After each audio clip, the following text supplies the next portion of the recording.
I'm on. TV, so hello, everybody. Hi, I'm Joan Nobling, and it's my turn to read today from the Dutch House. Hope you're enjoying it as much as we all are. It's a nightmare, Jocelyn said, shaking her head. Your poor father.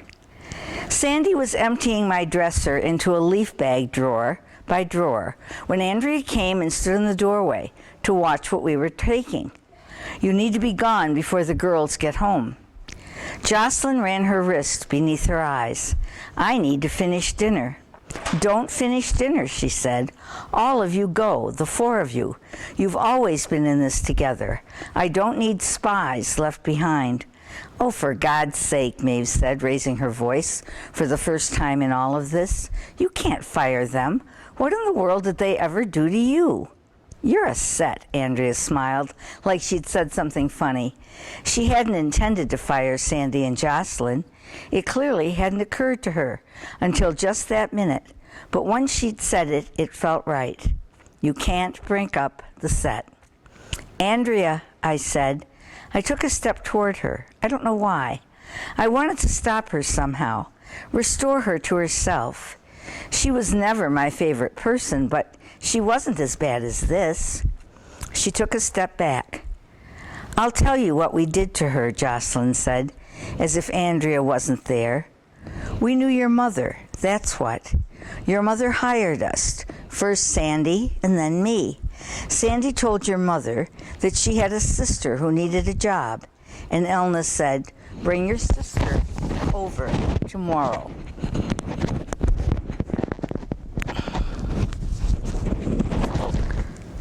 I'm sorry.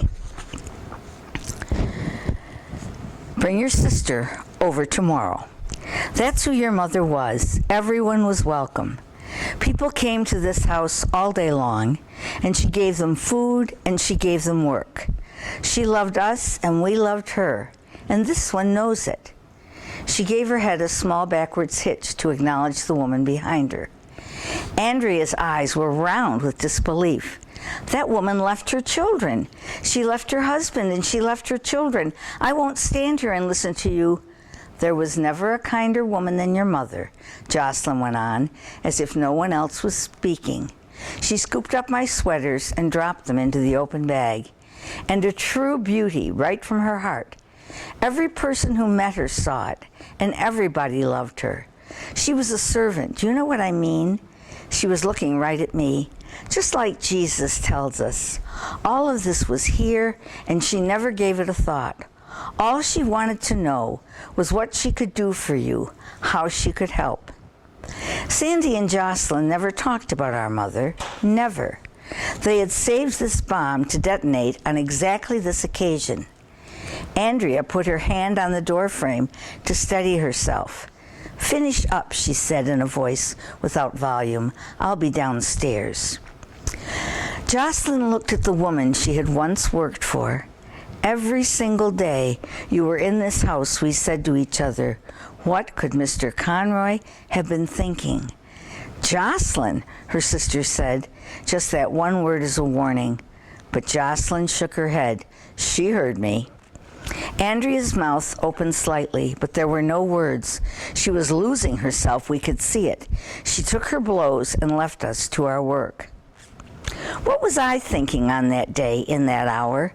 Not about the room I'd slept in pretty much every night of my life. Maeve said my crib had been in the corner where the couch was now, that Fluffy slept in the room with me at first, so our mother could rest. I wasn't thinking about the light that filled my room or the oak tree that brushed up against my window when it stormed. My oak tree, my window. I was thinking about getting the hell out of there and away from Andrea as quickly as possible. We went down the wide staircase, the four of us, each with a trash bag, and loaded Maeve's car. The house was magnificent as we were walking away from it. 3 stories of towering windows looking down over the front lawn. The pale yellow stucco, nearly white, was the exact color of the late afternoon clouds. The wide veranda where Andrea, wearing her champagne-colored suit, had thrown the wedding bouquet over her shoulder was the very place people stood in line to pay their respects to my father's widow 4 years later. I picked up my bike and shoved it in the back of the car on top of the bags, only because I'd left it lying on the grass and all but tripped over it. Andrea was always telling my father to tell me to pick up my bike. She would tell him that when both of us were there in the room together. "Cyril, can't you teach Danny to take better care of what you've given him?" We kissed Sandy and Jocelyn goodbye. We made promises that once things were sorted out, we'd all be back together, none of us understanding that we were out of the Dutch house for good. When we got in the car, Maeve's hands were shaking. She turned her purse over on the front seat and pulled open the bright yellow box where she kept her supplies. She needed to test her blood sugar. "We have to get out of here," she said. She was starting to sweat. I got out of the car and walked around to the other side. This was all that mattered. Maeve, Sandy, and Jocelyn had already gone off in Sandy's car. There was nobody watching us. I told Maeve to move over. She was fixing a syringe. She didn't tell me that I didn't know how to drive. She knew I could at least get us to Jenkintown. The idiocy of what we took and what we left cannot be overstated. We packed up clothes and shoes I would outgrow in 6 months and left behind the blanket at the foot of my bed my mother had pieced together out of her dresses. We took the books from my desk and left the pressed glass butter dish in the kitchen that was, as far as we knew, the only thing that had made its way from that apartment in Brooklyn with our mother. I didn't pick up a single thing of my father's, though later I could think of 100 things I wished I had. The watch that he always wore had been in the envelope with his wallet and ring. It had been in my hands the whole way home from the hospital, and I had given it to Andrea. Most of Maeve's things had been sorted through and boxed up when Norma took her room, and many of those boxes had been taken to her apartment after college. As Andrea had said, that Maeve was an adult now and should be a steward of her own possessions, a direct quote. Still, Maeve's good winter coat was in the cedar closet, because the summer before she'd had a problem with moths, and there were some other things, yearbooks, a couple boxes of novels she'd already read, some dolls she was saving for the daughter she was sure she would have one day, all in the attic under the eaves and behind the tiny door in the back of the 3rd floor bedroom closet. Did Andrea even know about that space? Maeve had shown it to the girls the night of the house tour, but would they remember or ever think to look in there again? Or would those boxes just belong to the house now, sealed into the wall like a time capsule from her youth? Maeve claimed not to care. She had all the photo albums. She had taken those with her to college. The only photo that she lost was a framed one of my father taken when he was a boy, holding a rabbit in his lap. That had somehow stayed behind in Norma's room. Later, when we had fully realized what had happened, Maeve would be angry over the loss of my stupid scouting certificates framed on the wall, some basketball trophies, the quilt, the butter dish, the picture.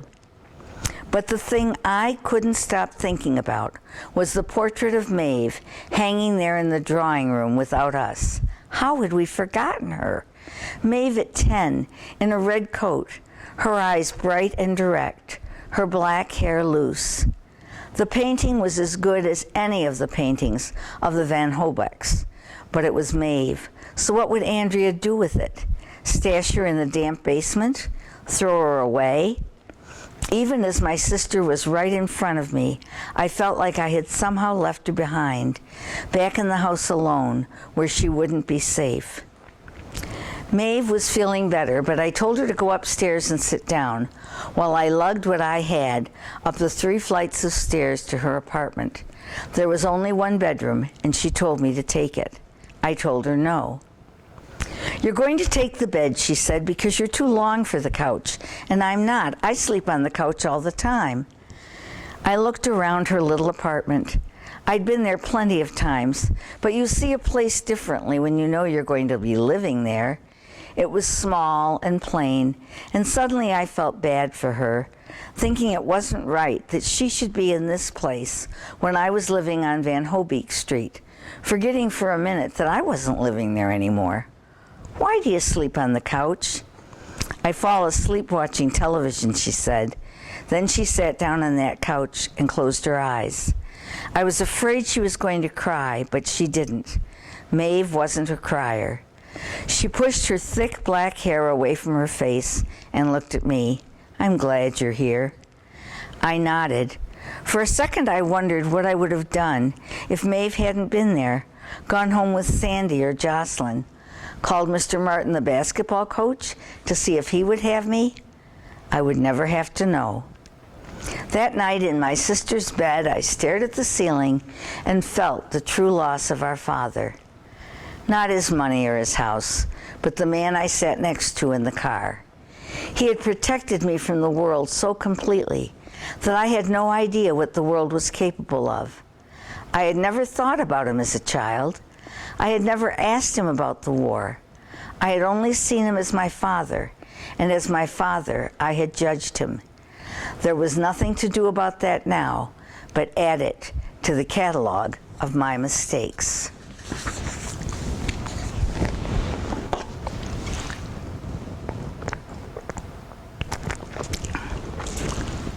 Chapter 7. Lawyer Gooch, that's what we had always called him, was our father's contemporary and his friend, and it was as a friend he agreed to see Maeve the next day on her lunch hour. She did not agree to let me miss school to come with her. "I'm just going to get the lay of the land," she said over cereal the next morning at her little kitchen table. "I have a feeling there will be many more opportunities for us to go together." Maeve dropped me off at school on her way to work. Everyone knew that my father had died, and they all made a point of being nice to me. For the teachers and the coach, that meant taking me aside to tell me they were there to listen, and that I could have whatever time I needed on work that was due. For my friends, Robert, who was a slightly better basketball player than I was, and TJ, who was considerably worse, and Matthew, who liked nothing more than to come to the construction sites with me, it meant something else entirely. Their discomfort at my circumstances manifested itself as awkwardness, a concerted effort not to laugh at anything funny in my presence, the temporary suspension of the grief we gave one another. No grief for grief, something like that. It would never have occurred to me to pretend my father wasn't dead, but I didn't want anyone to know about the Dutch house. That loss was too private, shameful in a way I couldn't understand. I still believed Maeve and Lawyer Gooch would get it all straightened out, and we would be back before anyone had to know I'd been thrown out. But did back in the house mean being there without Andrea and the girls? What would happen to them exactly? My imagination had yet to work out that part of the equation. I had a late practice, so Maeve was already home from work when I got to the apartment. She said she was planning to make scrambled eggs and toast for dinner. Neither of us knew how to cook. I dropped my book bag in the living room. "Well?" "It's so much worse than anything I imagined." There was a lightness in her tone that made me think she was joking. "Do you want a beer?" I nodded. The invitation hadn't been extended before. "I'd take a beer." "Get two." She leaned over to light her cigarette off the stove's gas flame. "I wish you wouldn't do that. What I meant to say was, you are my sister, my only relation. Do not put your face in the fucking fire." She straightened up and exhaled a long plume of smoke across the kitchen. "I've got it down now. I burned off my eyelashes at a party in the village a couple years ago. You only have to do that once." "Terrific." I took out 2 bottles of beer, found the opener, and handed one to her. She took a swig and then cleared her throat to begin.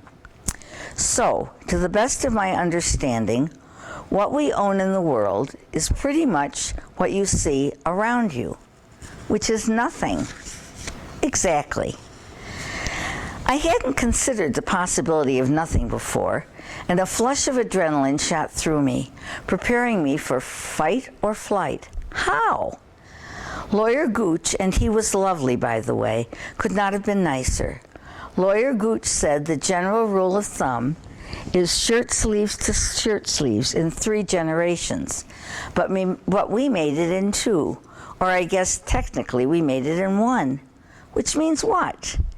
It means that traditionally the first generation makes the money, the second generation spends the money, and the third generation has to go to work again. But in our case, our father made a fortune, and then he blew it. He completed the entire cycle in his own lifetime. He was poor, then rich, and now we're poor. Dad didn't have money. She shook her head, glad to explain. He had tons of money, just not tons of acumen. His young wife told him she believed that marriage was a partnership. Remember those words, Danny.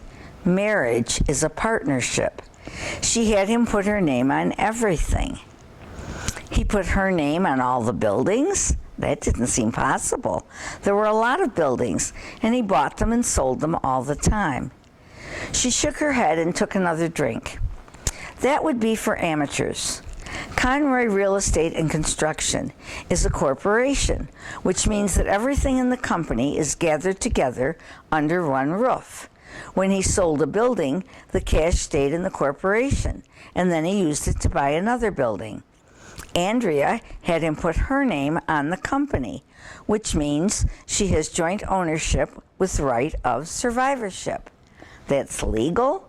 All assets are passed by operation of the law to his wife because of joint titling. Are you following this? I know it took me a minute. Well, I'm following. I wasn't sure that was true. Smart boy. The same goes for the house and all its contents. And Lawyer Gooch did this? I knew Lawyer Gooch. He came to my basketball games sometimes and sat in the bleachers with our father.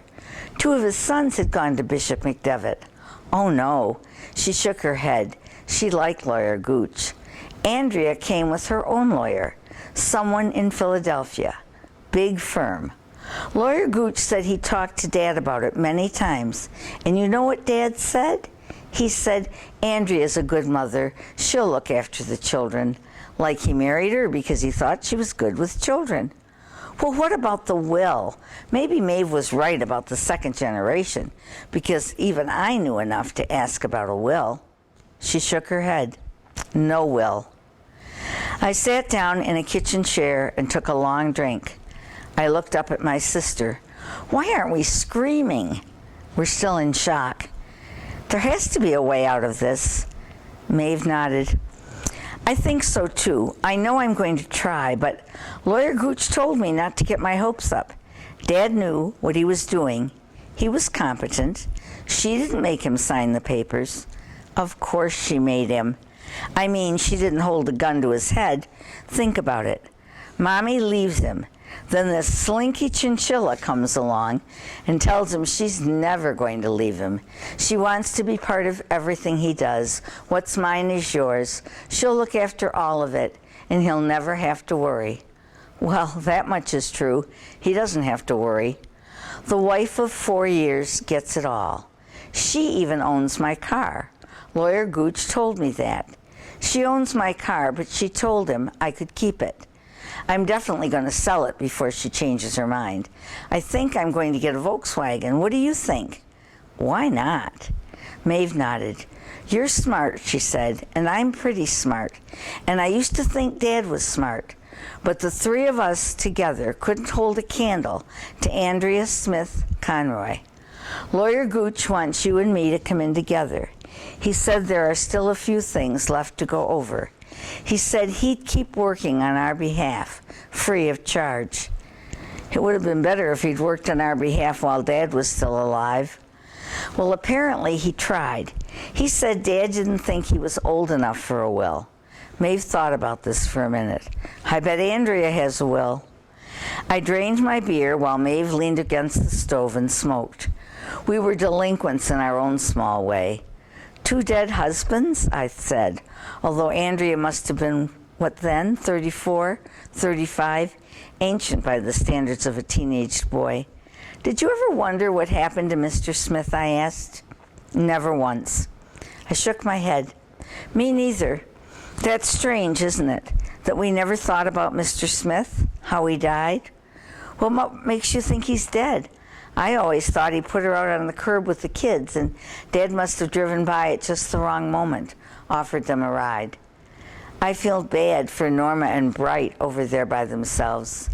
May they rot in hell. Maeve stubbed her cigarette out on a saucer.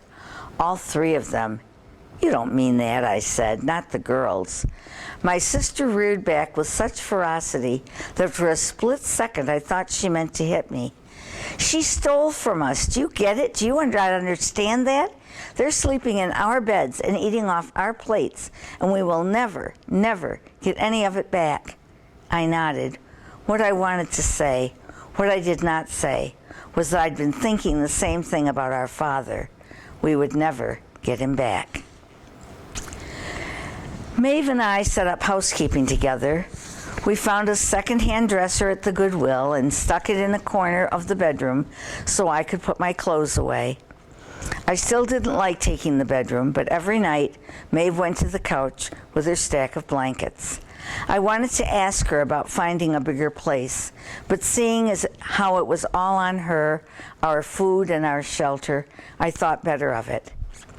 When everything was all set up, we called Sandy and Jocelyn to come and see what we'd accomplished. Maeve brought home a white box of cookies from the bakery. She arranged the cookies on a plate and threw out the box, as if we were going to fool them.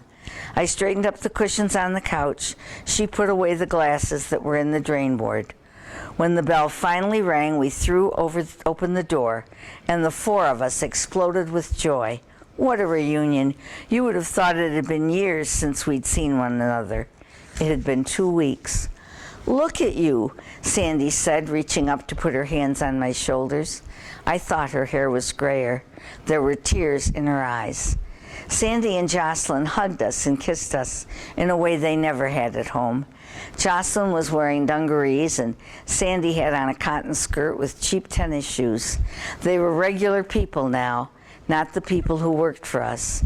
Still, they handed over 1 big jar of minestrone soup, Maeve's favorite, and another of beef stew, mine. You can't feed us, Maeve said. I've always fed you, Jocelyn said.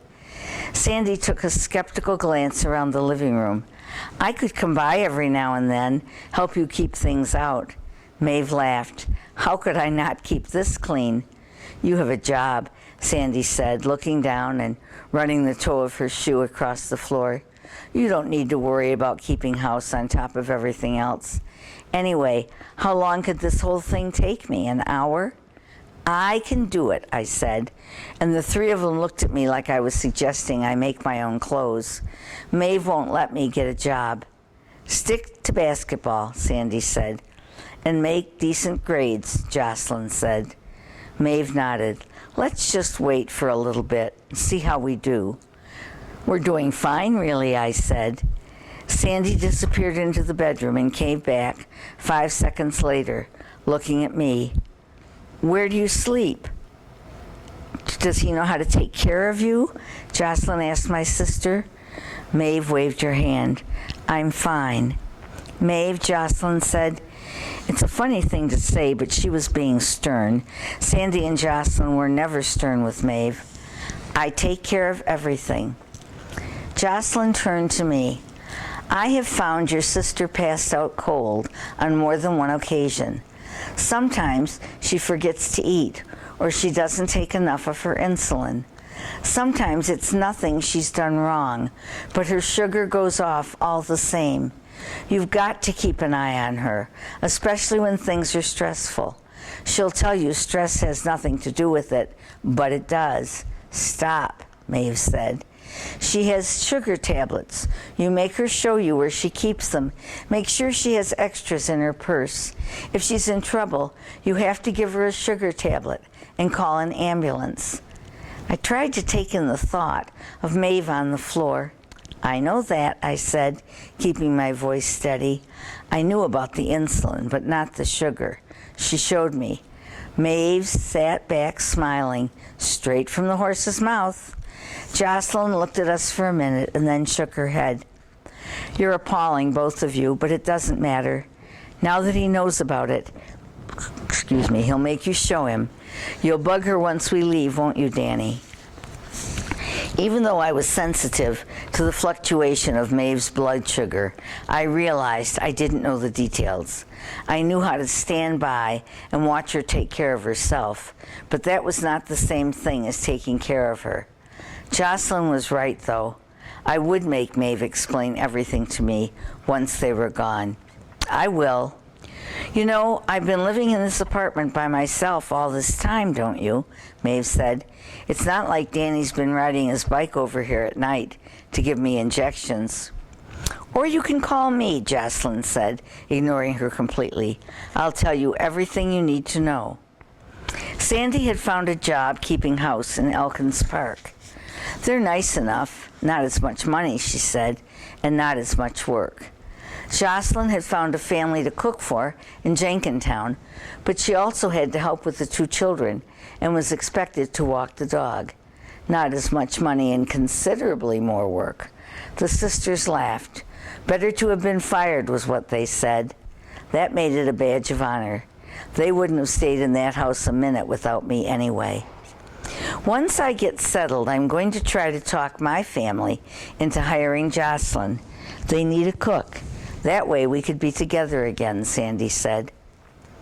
Had I handled the situation better and not been critical, not just at the end, but for all the years Andrea had been in our lives, Sandy and Jocelyn would still be sitting together at the blue kitchen table, shelling peas and listening to the radio.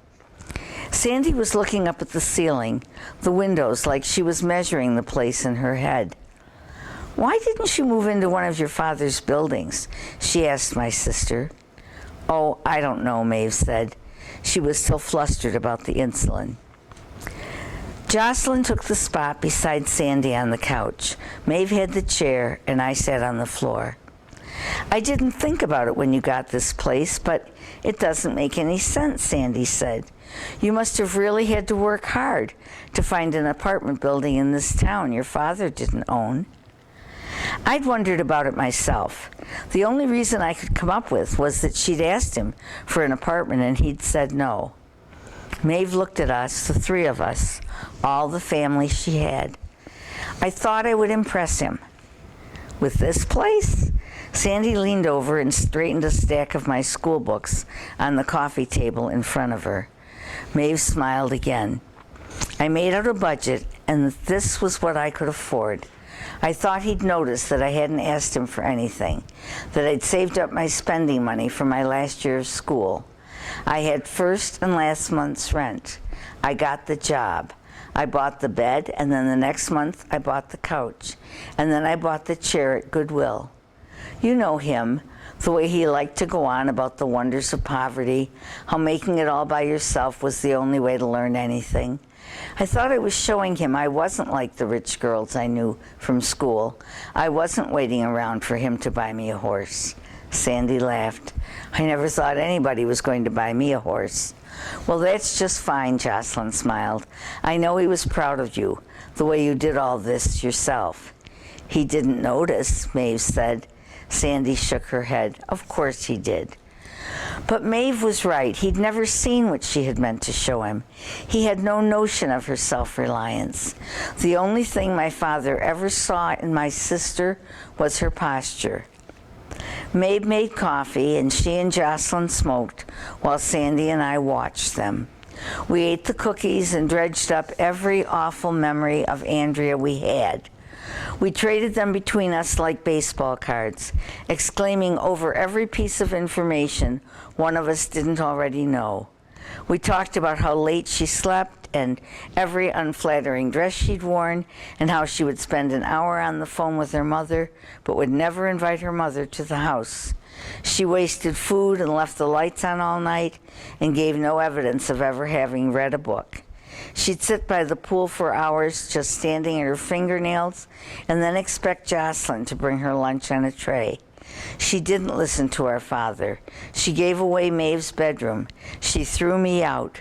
We dug a pit and we roasted her. Can anyone explain to me why he married her in the first place, Maeve asked. Sure, Jocelyn didn't need to give it a thought. Andrea loved the house. Your father thought that house was the most beautiful thing in the world, and he found himself a woman who agreed. Maeve threw her hands up. Everyone agreed. It's not like it would have been so hard to find a decent woman who liked the house. Jocelyn shrugged. Well, your mother hated it, and Andrea loved it. He thought he'd solve the problem. But I got to her, didn't I, saying all that about your mother. Sandy covered her face with her hands and laughed. I thought she was going to drop dead right on the spot. I looked at Sandy and then Jocelyn. Now they were both laughing. You didn't mean it. What? Sandy said, wiping at her eyes. About our mother being, I don't know, like a saint? The tension in the room shifted, and then we were all very aware of how we were sitting and what we were doing with our hands. Your mother, Jocelyn said, and then she stopped and looked at her sister. Of course we loved your mother, Sandy said. We all loved her, Maeve said. She was gone a lot, Jocelyn said, trying to pick her words. She was working. Maeve was tense, but in a different way from Sandy and Jocelyn. I had no idea what any of them were talking about, nor did I know that our mother had ever had a job. What did she do? Jocelyn shook her head. What didn't she do? She worked for the poor, Maeve said to me. In Elkins Park? There were no poor people in Elkins Park, or none that I'd ever seen. She worked for the poor everywhere, Sandy said, though I could tell she was trying her best to explain the situation kindly. She could always find people who needed something. She went out looking for poor people, I asked. Dawn to dusk, Jocelyn said. Maeve stubbed out her cigarette. Okay, stop this. You make it sound like she was never there. Jocelyn shrugged, and Sandy reached down for the thumbprint cookie with the round spot of apricot jam. Well, Maeve said, we were always happy when she came home. Sandy smiled and nodded. Always, she said. Early Sunday morning, Maeve came into the bedroom and opened the blinds. Get up, get dressed. We're going to church. I pulled a pillow over my head, hoping to find my way back into the dream I was falling out of, a dream I already couldn't remember. No. Maeve leaned over and pulled off the pillow. I mean it. Up, up. I looked at her from one slitted eye. She was wearing a skirt, and her hair, still wet from the shower, was braided. I'm sleeping. I've been very nice. I let you sleep through the 8 o'clock service. We're going to make the 10:30. I dug my face into the pillow. I was waking up, and I didn't want to wake up. There's no one watching. No one can make us go to church anymore. I can make us go. I shook my head. Make yourself go. I'm going back to sleep. She dropped down hard on the edge of the bed, making me bounce a little. We go to church, she said. I turned over on my back and opened my eyes grudgingly. You're not following. Up, up. I don't want anybody hugging me or telling me how sorry they are. I want to go back to sleep. They'll hug you this Sunday, and next Sunday they'll just wave like nothing ever happened. Well, I'm not going next Sunday either. Why are you being like this? You never complained about going to church before. Well, who would I have complained to? Dad? I looked up at her. You win all the fights. You know that, right? When you have kids of your own, you can make them go to church every morning and say the rosary before school. But I don't have to go. You don't have to go. We don't have parents. We can go out for pancakes. She shrugged. Get your own pancakes, she said. I'm going. Look, you don't need to do this for me. I raised up on my elbows. I couldn't believe she was carrying her point so far. I don't need a good example. I'm not doing this for you. Jesus, Danny, I like going to Mass. I like believing in God. Community, kindness. I buy into the whole thing. What in the hell have you been doing in church all these years? Memorizing basketball stats mostly. Then go back to sleep. Are you telling me you went to church when you were in college? You got up all those Sunday mornings in New York when no one was watching? Of course I went to church. Don't you remember when you came to see me? We went to Good Friday service together. Oh, I thought you were just making me go. That was the truth, too. Even at the time, I assumed she'd promised our father that she'd get me to church for Good Friday if he let me stay. She started to say something else and then let it go. She patted my ankle beneath the bedspread. Get some rest, she said, and then she left. It would have been hard to say exactly why we went to church, but everyone did. My father saw his colleagues and his tenants there. Maeve and I saw our teachers and our friends. Maybe my father went to pray for the souls of his dead Irish parents, or maybe church was the last vestige of respect he paid our mother. To hear people talk, she had loved not only the church and the parish community, but every last priest and nun. Maeve said our mother had felt most at home in the church when the sisters stood and sang. From what little I knew of her, I was sure she wouldn't have married my father if he hadn't been willing to go to church. And without her, he continued to drag us to the altar, preserving the form in the absence of content. Maybe it was because he had never considered it could have been otherwise, or maybe because his daughter listened to the homily leaning forward, the missal in her hands, while his son considered the Sixers' chances in the playoffs, and he contemplated a building that was for sale at the edge of Cheltenham Township. Though for all I knew, my father had listened to the priest and heard the voice of God. We never talked about it. In my memory, it was always Maeve who was racing around on Sunday morning, making sure we were ready, dressed, fed, in the car in plenty of time. After she'd gone to college, it would have been so easy for my father and me to put the whole enterprise to bed. But then there was Andrea to consider. She despised Catholicism, thought it was a cult of lunatics who worshipped idols and claimed to eat flesh. My father could go to the office before first light Monday through Friday and find excuses to stay out through dinner. He could eat up Saturdays in the car, collecting rent or visiting various construction projects. But Sunday was a tricky day to occupy. Church was all he had to work with if he wanted to get away from his young wife. My father talked to Father Brewer about my becoming an altar boy, then signed me up without consultation. The altar boys had to be at church a half hour early to help prepare the sacraments and assist Father Brewer with his vestments. And while I was slated for 8 o'clock Mass, there were plenty of times I worked at 10:30 as well. Someone was always calling in sick or going on vacation or simply refusing to get out of bed, luxuries I'd never been afforded. Since I was an altar boy, my father thought it was important for me to attend Sunday school as well, to be a good example, he said, even though Sunday school was for public school kids who weren't already getting some brand of religious indoctrination 5 days a week. But there was no place in the conversation to tell my father he was being ridiculous. After Mass, he sat in the car with his cigarettes and newspaper and waited for me. And when all the work was done, every last prayer recited and chalice washed, he would take me to lunch. We had never gone out to lunch when Maeve was at home. Thus our single hour of Mass stretched to cover half of Sunday, protecting us from family obligations and giving us at least some time together between the lighting of the candles and the blowing out.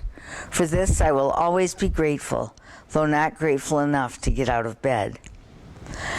But on Monday morning, Coach Martin called me into his office and reiterated his sorrow for my circumstances. Then he said I needed to be at Mass to pray for my father. All varsity players at Bishop McDevitt go to Mass, he told me, every single one of them. I would be included in that number for a little while longer. A week later, the lawyer's office called to set up our appointment. He could meet with us at 3 o'clock once school was out, though it still meant I would miss practice, and Maeve would have to take half a personal day from work. The three of us sat around a table in a small conference room, and there he told us that the one thing our father had put in place for us was an educational trust. For both of us, I asked. My sister was sitting in the chair beside me, wearing the same navy dress she'd worn to the funeral. I was wearing a tie. The trust is for you and for Andrea's daughters. Norma and Bright? Maeve almost went across the table. She gets everything, and we have to pay for their education? You don't pay for anything. The trust pays for it. But not for Maeve, I asked? That was the travesty, the part he didn't bother to mention. Since Maeve's already finished college, your father felt her education was complete, Lawyer Gooch said. Aside from that single lunch in the Italian restaurant in New York, our father had never talked to Maeve about her education, nor had he listened when she talked about it. He thought if she went to graduate school, she'd only get married halfway through and quit what she'd started. The trust will pay for college, Maeve asked. The way she said it made me realize it was one more thing she'd been worried about, how she was going to send me to college. The trust pays for education, Lawrence Gooch said, enunciating the word education very clearly. Maeve leaned forward. All education? They may as well have been alone in the room. All of it. For all three of them? Yes, but Danny, of course, will go first, being the oldest. I think there's very little chance it's going to run out. Norma and Bernice should be able to get through school just fine. Bright, I wanted to say and didn't say. No one called her Bernice. And what happens to the money that's left, if there's any left? Any money still in the trust when all three children have completed their education will be divided equally among the four of you. He might as well have said that half the money went back in Andrea's handbag. And you administer the trust, Maeve asked? Andrea's lawyer set it up. She told your father she wanted to ensure the children's education, and from there, he tipped his head from side to side. As long as we're in the lawyer's office, why not go ahead and put my name on everything you own? Maeve was giving it her best guess, more or less. Then Danny needs to think about graduate school, Maeve said. Lawyer Gooch tapped his pen thoughtfully against a yellow legal pad. That's a long way off, but yes, were Danny interested in graduate education, the cost would be covered. The trust stipulates that he maintain a minimum grade point average of 3.0 and that the education be continuous. Your father felt strongly that school was not to be a vacation.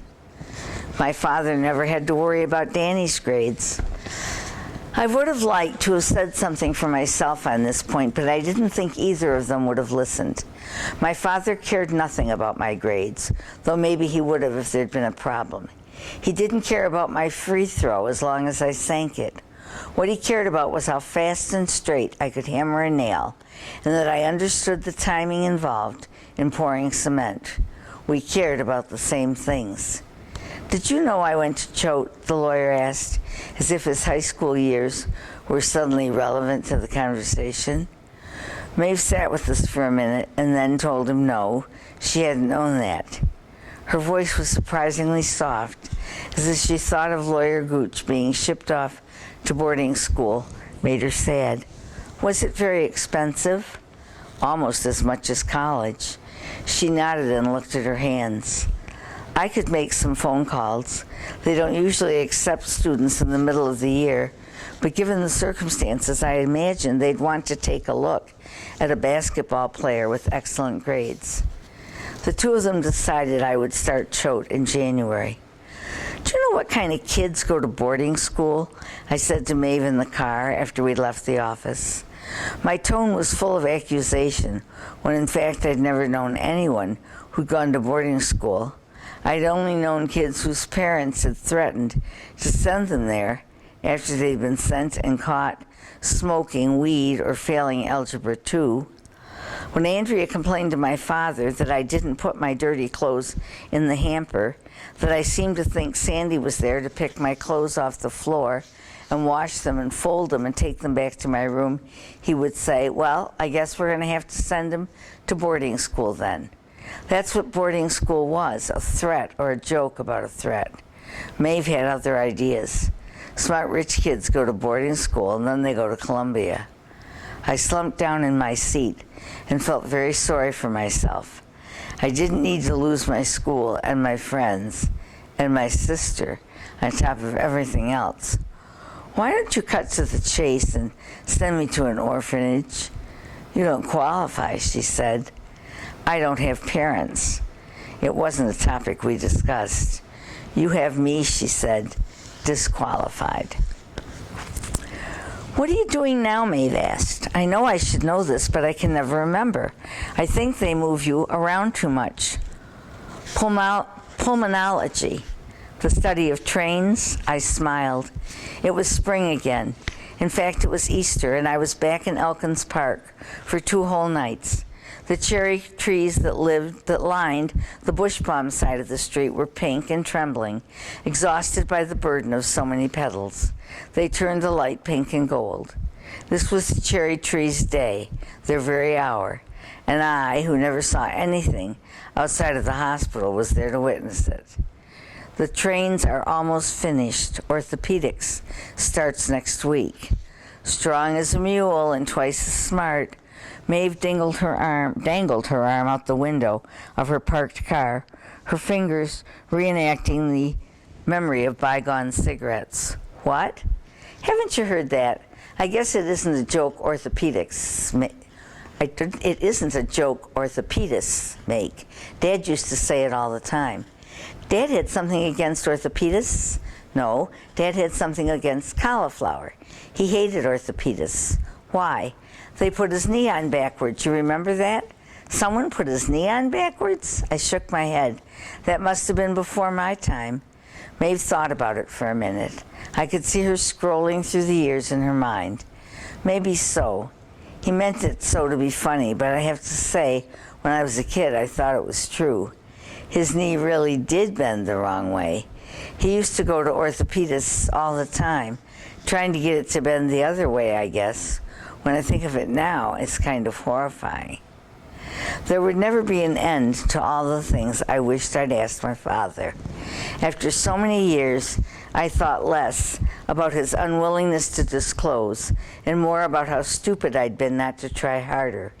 Even if the surgeon put the knee on backwards, which of course isn't possible, we should probably be grateful he didn't amputate the leg. That happens all the time in war, you know. It takes a lot more time to save something than it does to cut it off.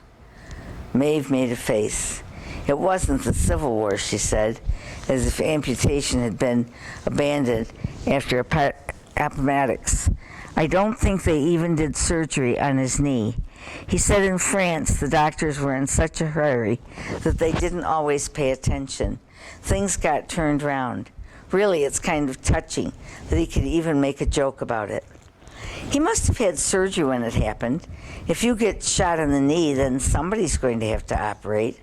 Maeve looked at me like it had just opened the car door, as if I had just opened the car door, and taken the seat beside her, a complete stranger. He wasn't shot. Of course he wasn't. He broke his shoulder in a parachute jump, and he tore something in his knees, or he jammed the knee. He landed so on his left leg, and then he fell over and broke his left shoulder. There was the Dutch house right behind her, the backdrop to everything. I wondered if we'd grown up in the same house. How have I always thought he was shot in the war? I have no idea. But he was in a hospital in France for his shoulder. The problem was no one paid attention to his knee when it happened. I guess the shoulder really was a mess. Then the knee hyperextended over time. He wore a brace for years, and then the leg got stiff. They called it she stopped mid-syllable. Arthrofibrosis, exactly. I remembered the brace as being the source of the pain, heavy and ill-fitting. He complained about the brace, not the knee. What about his shoulder? She shrugged. I guess it turned out okay. I don't know. He never mentioned his shoulder. All through medical school, and for at least a decade after, I had dreams in which I was in grand rounds, presenting a patient I'd never examined, which I felt that Easter morning. Cyril Conroy is an American paratrooper, 33 years of age. He was not shot. I'll tell you something, Maeve said. When he has his heart attack, I always thought it was the stairs. I couldn't imagine him trying to make it to the 6th floor of anything. He must have been mighty pissed off at someone to walk up a stairwell in the kind of heat to look at window ceilings. As far as I know, he only went to the 3rd floor in the Dutch house twice in his life.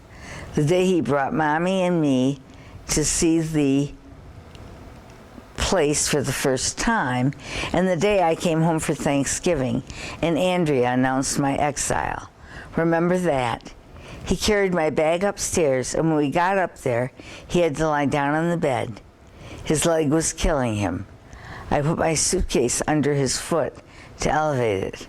I should have been screaming mad about Andrea, but all I could think of was that I was never going to get him down the stairs again.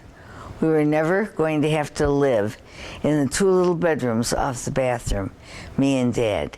Sort of a sweet thought, really. I wished we had. He said, it's a nice-looking house, but it's too damn tall. I told him he should sell it then and buy a ranch house. I told him that would solve every problem he had, and we both laughed. That really was something, she said, looking out the windows at the bush bombs cherry trees, getting Dad to laugh about anything in those days. There are a few times in life when you leap up and the past that you've been standing on falls away behind you, and the future you meant to land on is not yet in place, and for a moment you're suspended, knowing nothing and no one, not even yourself. It was an almost unbearably vivid present I found myself in that winter when Maeve drove me to Connecticut in the Oldsmobile. She kept meaning to get rid of it, but we had so little from the past. The sky was a piercing blue, and the sun doubled back on the snow and all but blinded us. In spite of everything we'd lost, we'd been happy together that fall we spent in her little apartment. Andrea had sold the company, lock, stock, and barrel. Every last building our father had owned was gone. I couldn't even imagine how much money it must have come to. I wanted to tell Maeve that wringing some spare change out of Norma and Bright's future, when I probably wasn't even capable of staying in school long enough to do that, wasn't reason enough for us to be separated. I'd go to college, of course I'd go to college, but for now I still wanted to play basketball with my friends and sit with her at the kitchen table over eggs and toast and talk about our days. But the world was in motion, and it felt like there was nothing we could do to stop it. Maeve had made up her mind that I was going to tote. She'd also made up her mind that I would go to medical school. When she added in a subspecialty, it was the longest and most expensive education she could piece together. Does it even matter to you that I don't want to be a doctor, I asked? Does it matter that what I want to do to my... Does what I want to do with my life factor into this? Well, what do you want to do? I wanted to work with my father, to buy and sell buildings. I wanted to build them from scratch, but that was gone. I don't know. Maybe I'll play basketball. I sounded petulant even to myself. Maeve would have loved to have had my problems, to explore the limits of how extensively and expensively she could be educated. Play all you want when you get off work at the hospital, she said, and followed the signs to Connecticut.